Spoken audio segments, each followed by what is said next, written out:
오늘 함께 보실 하나님의 말씀은 여호수아 6장 1절에서부터 7절, 그리고 12절에서 16절, 그리고 20절에서 21절까지의 말씀입니다. 여호수아 6장 1절에서 7절까지, 그리고 12절에서 16절까지, 그리고 20절에서 21절까지 말씀, 조금 복잡하지만은 살펴보겠습니다. 제가 가진 성경으로 구약 성경 325페이지에 있는 여호수아 6장 말씀 제가 봉독해 올리겠습니다. 이스라엘 자손들로 말미암아 여리고는 굳게 닫혔고 출입하는 자가 없더라. 여호와께서 여호수아에게 이르시되, 보라, 내가 여리고와 그 왕과 용사들을 내 손에 넘겨주었으니 너희 모든 군사는 그 성을 둘러 성 주위를 매일 한 번씩 돌되 엿새 동안을 그리하라.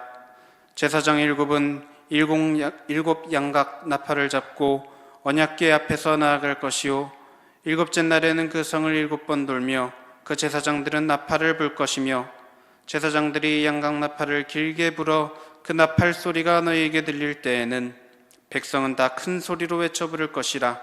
그리하면 그 성벽이 무너져 내리리니 백성은 각기 앞으로 올라갈지니라 하시매, 눈의 아들 여호수아가 제사장들을 불러 그들에게 이르되, 너희는 언약궤를 메고 제사장 7은 양각 나팔 7을 잡고 여호와의 궤 앞에서 나아가라 하고, 또 백성에게 이르되, 나아가서 그 성을 돌되 무장한 자들이 여호와의 궤 앞에서 나아갈지니라 하니라.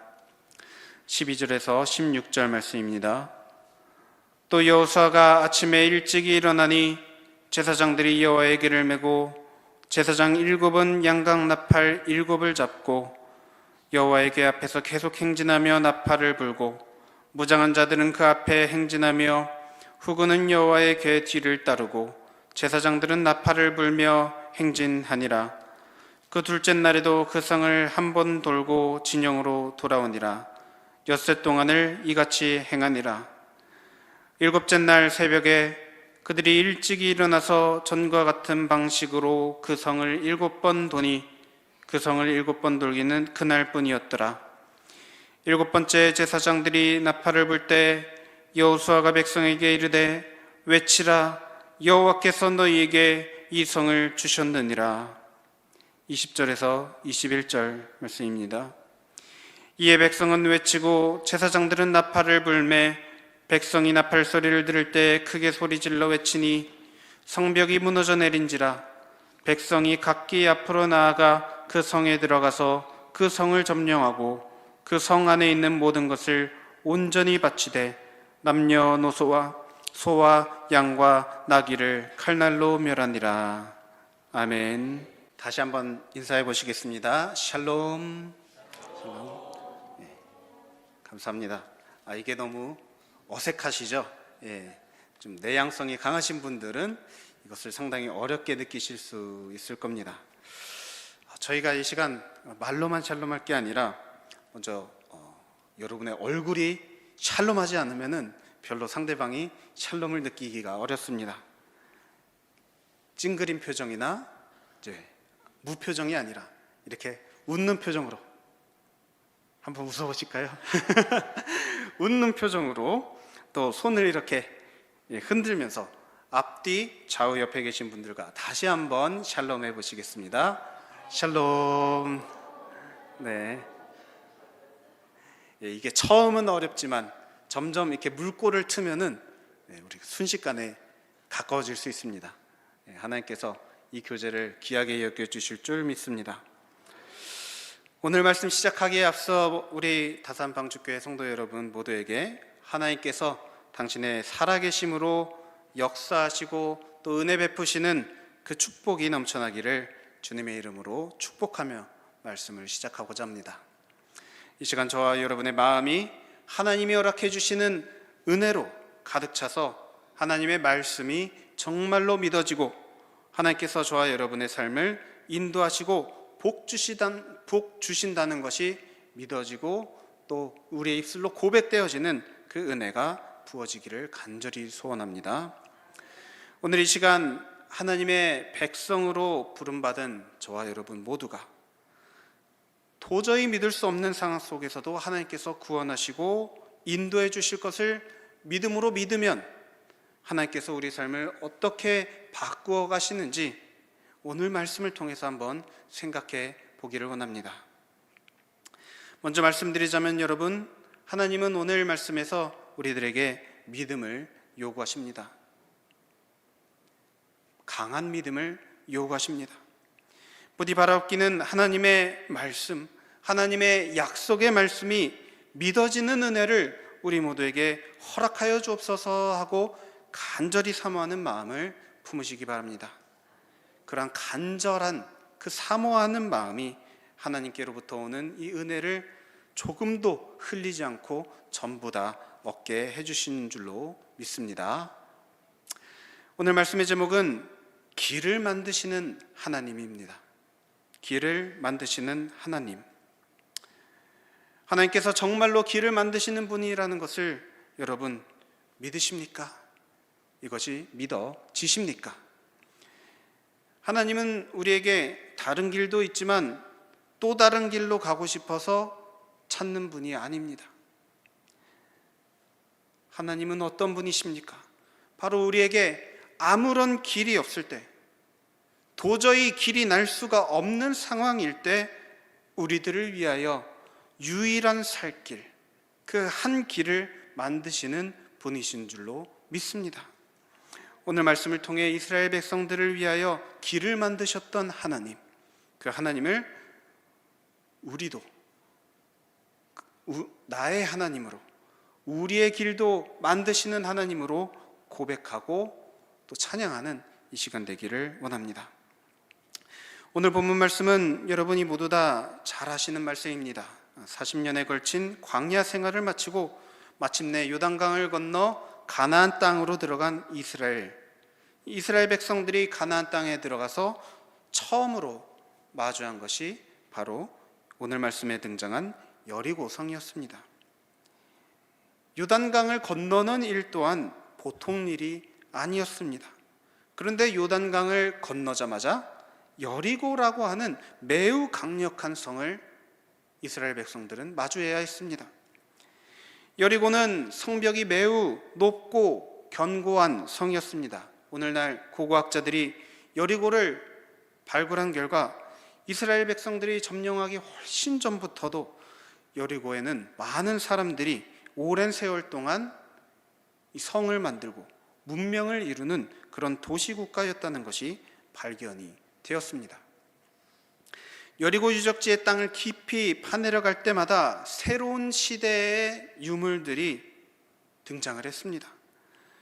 그리고 이스라엘 백성들이 가나안을 침공했을 때로 추정되는 그 시기의 지층에서는 벽돌로 이루어진 아주 견고한 성벽이 발견이 되었습니다. 이것으로 미루어보아 여리고성은 점령하기가 아주 어려운 성이었다는 것을 우리가 짐작해 볼 수 있습니다. 또한 도시국가라고 하는 것이 오랜 시간 동안 존재하려면 어느 정도 군사력과 또 경제력이 뒷받침되어야 했습니다. 그렇지 않으면 다른 나라에게 점령되기 십상이었습니다. 즉 이 말은 여리고라는 이 성이 주변 도시국가들과 비교를 했을 때에도 규모 면에서 두각을 나타내는 그런 큰 도시국가였다는 말입니다. 그렇다면 요단강을 건너서 이제 막 가나안 땅에 발을 들인 이스라엘 백성들에게 이 여리고 성이라는 존재가 어떻게 받아들여졌겠습니까? 상당히 부담스러운 상대입니다. 이기기 어려운 적이었을 것입니다. 그래서 실제로 여호수아 4장 말씀에서 이스라엘 백성들이 요단강을 건너는 장면을 보시면은 화면은 준비가 되어 있지 않고요. 제가 그냥 읽어드리겠습니다. 12절과 13절 말씀에 루벤 자손과 갓 자손과 므낫세 반지파는 모세가 그들에게 이른 것 같이 무장하고 이스라엘 자손들보다 앞서 건너갔으니 무장한 4만 명가량이 여호와 앞에서 건너가 싸우려고 여리고 평지에 이르니라.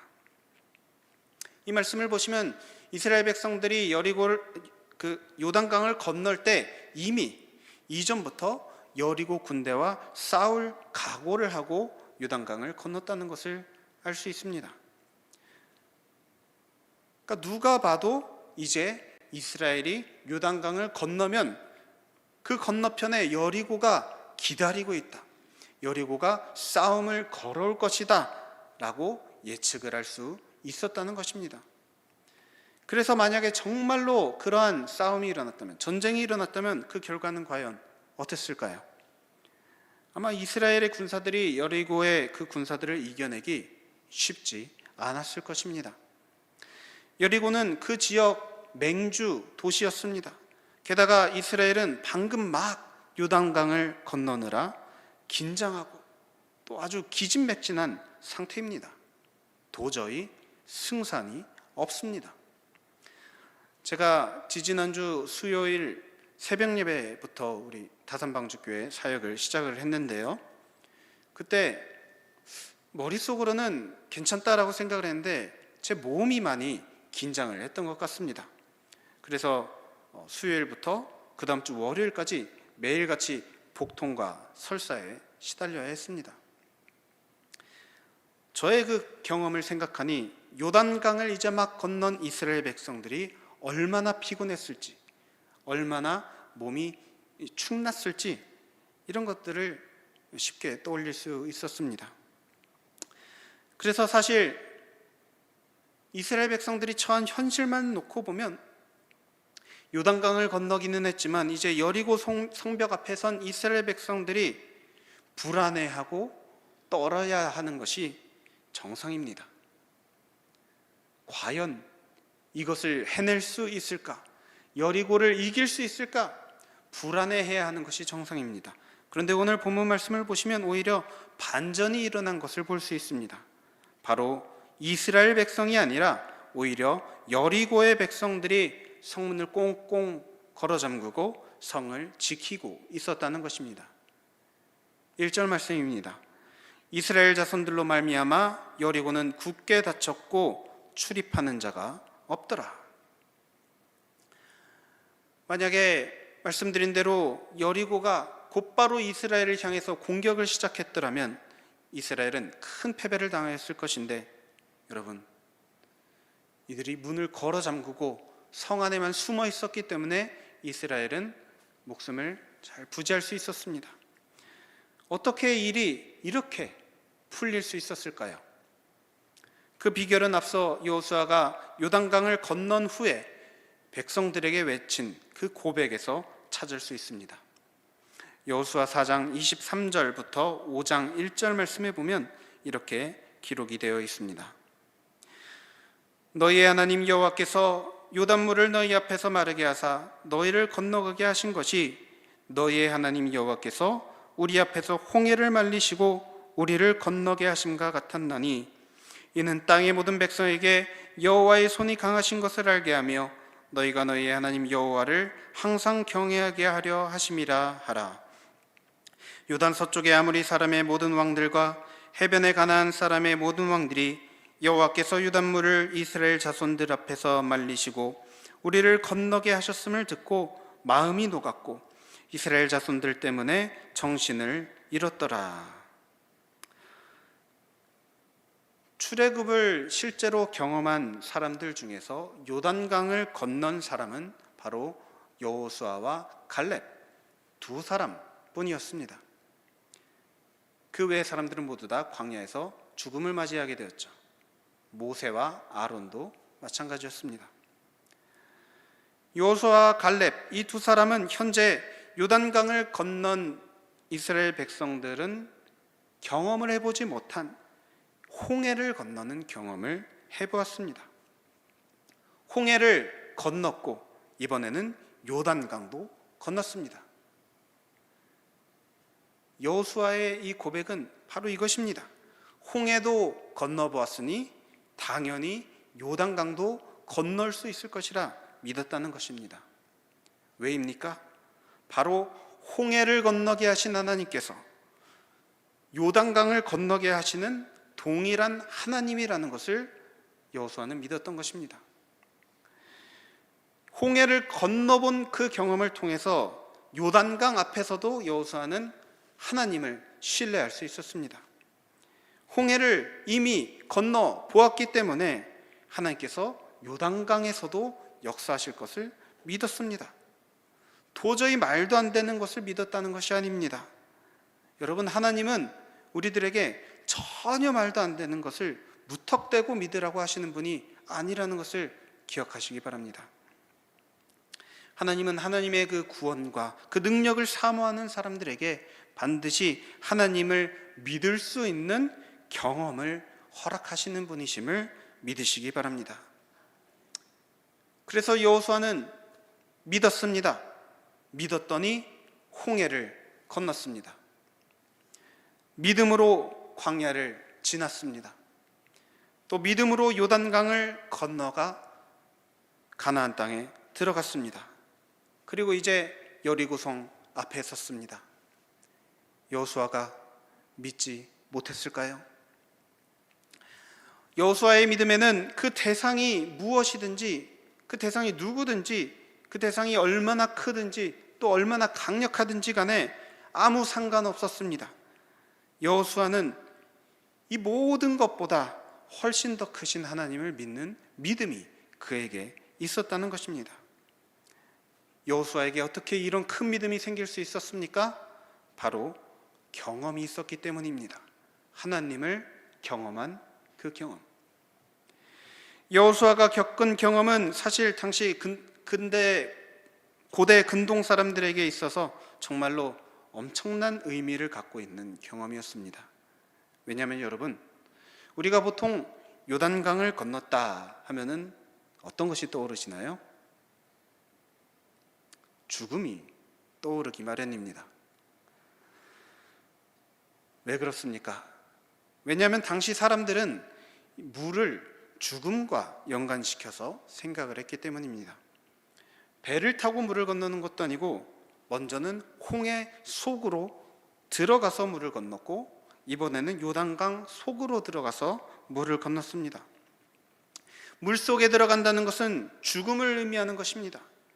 그래서 여러분 잘 아시는 세례 요한이 백성들에게 세례를 줄 때 어떻게 했습니까? 바로 요단강에서 사람들을 물 속에 집어넣어서 넣었다가 다시 물 밖으로 꺼내서 옛사람은 죽고 새 사람으로 다시 태어난 것을 선포한 것이 세례 요한이 준 세례였습니다. 오늘날 우리들이 받는 세례도 같은 의미를 갖고 있습니다. 죄로 가득한 우리의 옛사람이 저 십자가에서 죽으신 예수님의 보혈로 말미암아 거룩해진 새로운 사람으로, 새 사람으로 다시 태어난다는 것, 물을 통해서 죽음을 얻게 되고 죽음을 통해서 새 생명을 얻게 된다는 개념이 세례에 담겨 있는 것입니다.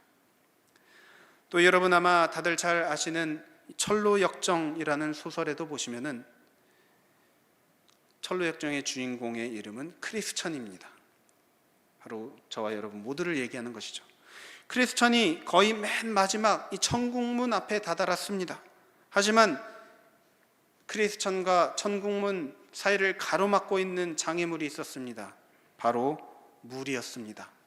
그 물의 이름은 바로 죽음의 강입니다. 물을 건너서 죽음을 통과해야만 비로소 천국에 들어갈 수 있다는 것을 말해주는 것입니다. 그런데 여러분, 이스라엘 백성들은 홍해도 건너고 요단강을 건너면서 죽음을 경험했습니까? 아니요. 죽음을 경험하지 않았습니다. 이것이 과연 얼마나 엄청난 일이었겠습니까? 그래서 이 소리를 듣고 그 주변에 있는 모든 왕들이 그 마음이 녹아버렸다 했습니다. 죽음을 이기는 군대 이스라엘, 그 군대의 대장 하나님, 얼마나 무서웠겠습니까? 죽음으로 뛰어들었지만 하나님의 놀라우신 능력으로 죽음에서 건짐받았다라는 그 경험으로 말미암아 여호수아와 이스라엘 백성들은 정말로 하나님의 능력을 믿을 수밖에 없었던 것입니다. 사실 저도 홍해와 요단강을 건넌 여호수아처럼, 이스라엘 백성들처럼 죽음에서 건짐받은 경험이 여럿 있습니다. 지난주 저의 간증을 들려드리면서 과거 교통사고에서 차가 전복이 되어서 잠시나마 기절을 할 만큼 큰 충격이 있었다는 것을 말씀드렸습니다. 사고 후에 그 차량을 보니 그 차는 바로 폐차를 시켜야 했고요. 그 폐차장에서 찍은 그 차 사진을 보면서 많은 사람들이 이 차를 운전한 사람은 반드시 죽었을 것 같다, 분명히 10중 8구 죽었을 것이다 라고 말하기도 했습니다. 게다가 정말로 신기한 것은 제가 그때 운전을 하면서 심지어 안전벨트도 매지 않고 있었다는 것입니다. 그런데 사고 후에 잠시 기절만 했다 뿐이지 아무 상처나 또 몸이 크게 상한 것이 아무것도 없었습니다. 제가 제 발로 걸어서 병원으로 찾아갔다 하지 않았습니까? 사실 이 이야기에 더 디테일한 자세한 이야기가 있지만은 그것은 차차 말씀드리기로 하고요. 그 사고를 통해서 저는 이런 것을 깨달았습니다. 저는 이미 한번 죽은 목숨이라는 것입니다. 그리고 이 생명, 지금 제가 갖고 있는 이 생명은 하나님께서 죽음에서 다시 살리신 목숨이라고 생각을 하고 하나님이 사용하길 원하시는 대로 쓰시라고 결단하는 그런 결단이 그 당시 저에게 있었습니다. 그래서 고백하기로는 저는 제 자신의 죽음에 대해서 솔직히 별로 두렵지가 않습니다. 이미 한번 죽은 목숨이기 때문입니다. 한번 죽어 보았기 때문입니다. 하나님이 쓰실 때까지 쓰시다가 부르시면 저는 그저 하나님께 덤으로 주신 생명 잘 썼습니다, 감사합니다 하고 고백하려고 합니다. 홍해와 요단, 죽음에서 건짐받은 경험을 2번이나 한 여호수아는 이제 여리고라는 거대한 적을 앞에 두고 있었습니다. 사실 여리고 점령을 위해서 요단강을 건너기 전에 이미 사람들을 보내서 여리고를 정탐케 했습니다. 여리고라는 곳이 과연 어떤 곳인지, 어디를 어떻게 공격을 해야 점령을 할 수 있을지 알아보기 위해서 사람을 보낸 것입니다. 그렇게 얻은 정보로 전략을 잘 세우고 또 전쟁을 잘 수행을 해야 겨우 점령할 수 있을 것인데, 이제 막 요단강을 건넌 여호수아 앞에 하나님께서 나타나셔서 말씀하셨습니다. 오늘 본문 2절에서 5절 말씀입니다. 여호와께서 여호수아에게 이르시되 보라, 내가 여리고와 그 왕과 용사들을 내 손에 넘겨주었으니 너희 모든 군사는 그 성을 둘러 성 주위를 매일 한 번씩 돌되 엿새 동안을 그리하라.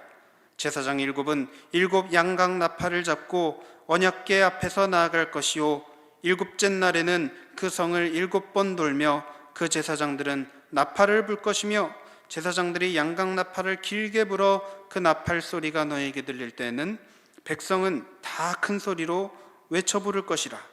그리하면 그 성벽이 무너져 내리리니 백성은 각기 앞으로 올라갈지니라.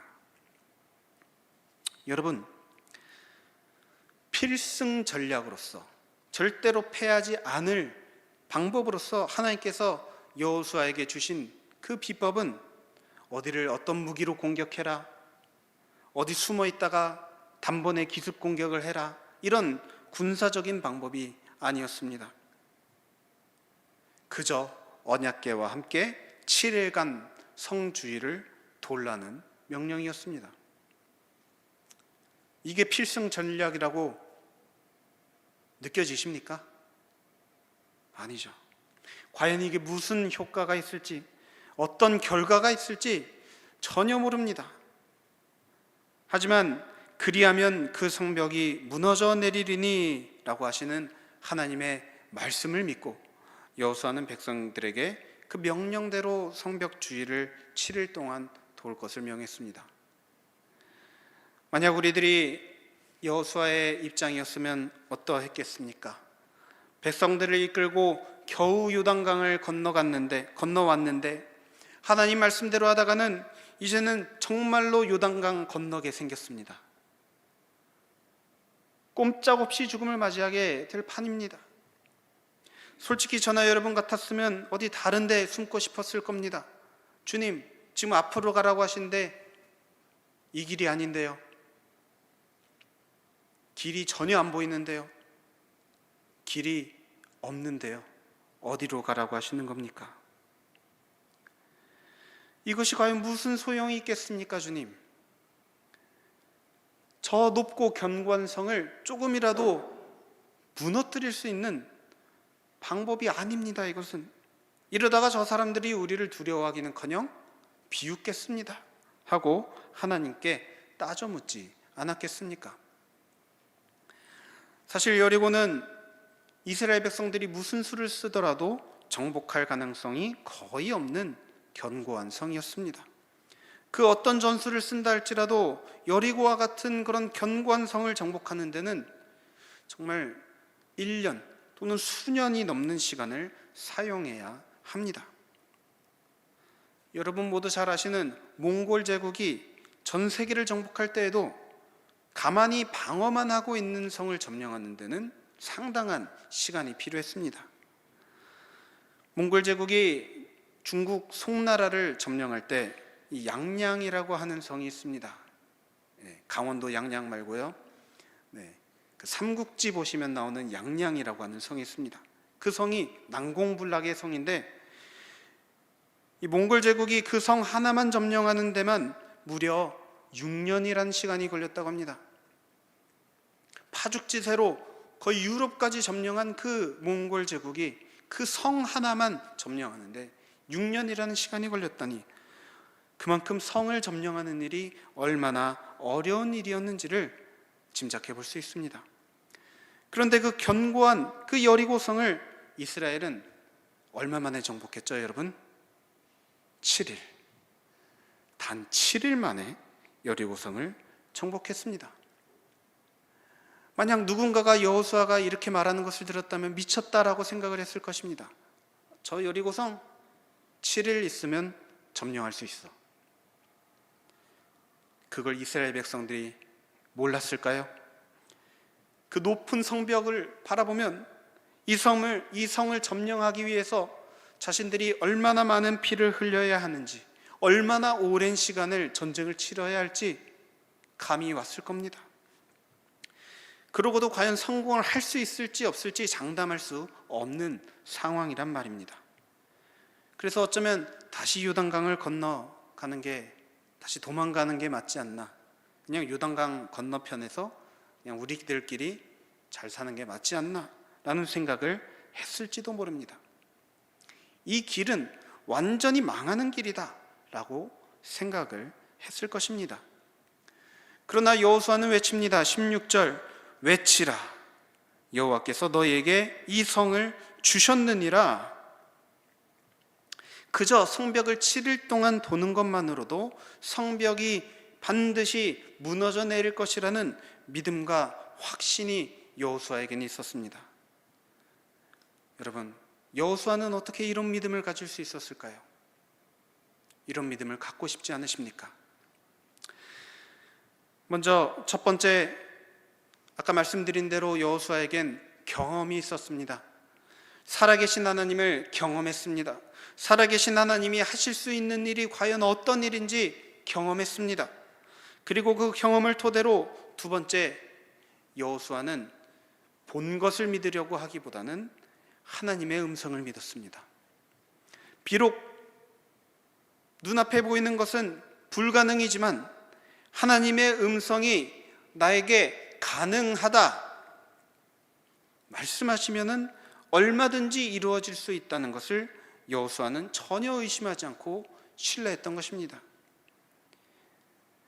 하나님은 여호수아에게 방법을 알려주시고 그리하면 그 성벽이 무너져 내리리라 말씀하셨습니다. 여호수아는 이 말씀을 듣고 어떻게 생각했습니까? 이것이 과연 가능한 일인지 불가능한 일인지 여호수아에겐 전혀 중요하지 않았습니다. 우리 눈에 보기에 이것이 가능한지 불가능해 보이는지 우리가 다 압니다. 하지만 여호수아는 그렇게 하지 않았습니다. 이것이 가능한지 불가능한지 판단하려고 하지 않았습니다. 다만 하나님께서 말씀하셨으니 하나님의 말씀대로 반드시 이루어질 것이라는 확신을 갖고 백성들에게 명을 내린 것입니다. 여러분, 우리들의 눈에 보이는 것을 믿으면 당연히 불가능하다고 믿을 수밖에 없습니다.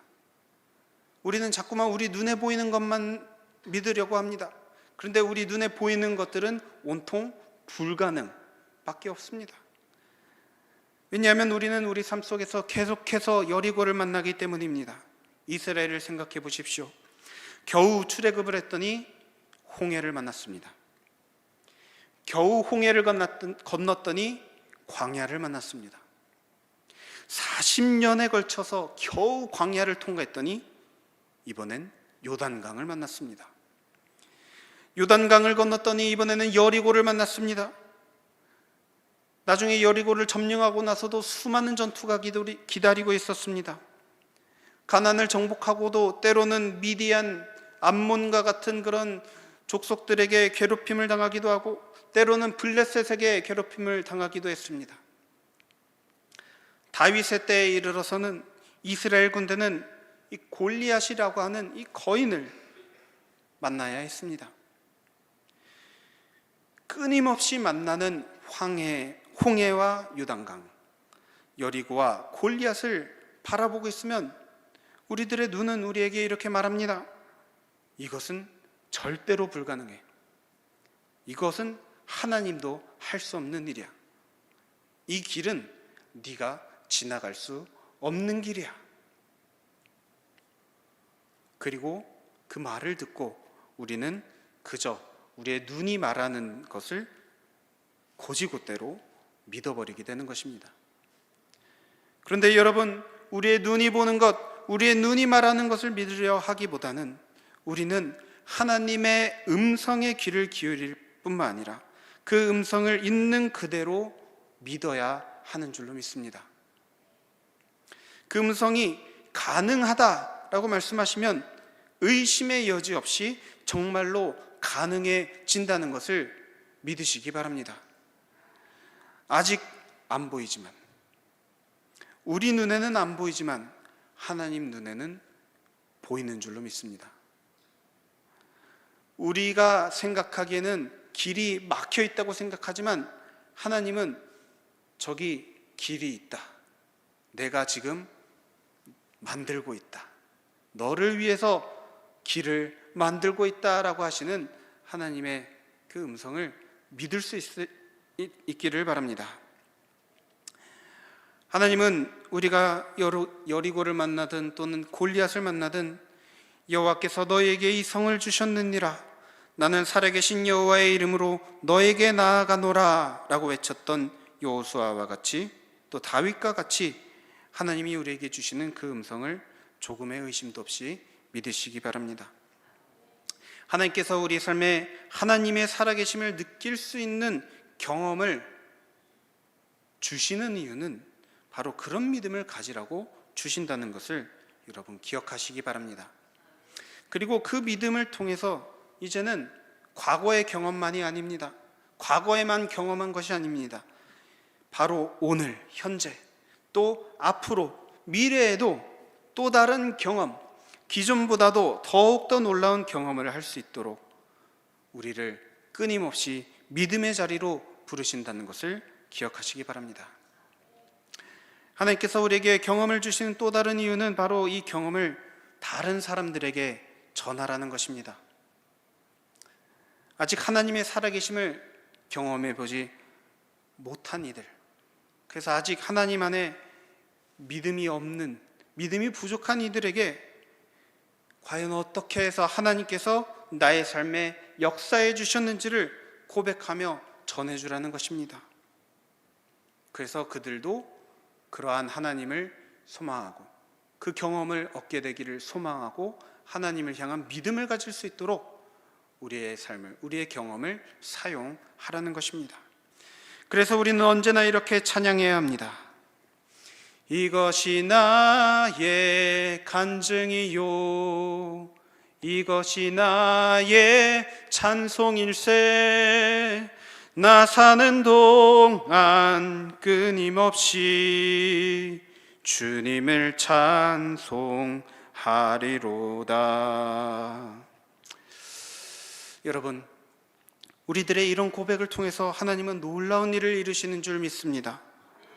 오늘 본문 6절에서 7절 말씀을 보면 여호수아가 하나님의 말씀을 있는 그대로 백성들에게 전했습니다. 그리고 또 말로만 명령하고 가만히 있는 것이 아니라 또 12절 말씀을 보면 또 여호수아가 아침에 일찍이 일어나니 제사장들이 여호와의 궤를 메고 오라고 하였습니다. 그가 믿은 대로 또 고백한 대로 명령한 대로 간증한 대로 그는 그대로 행했습니다.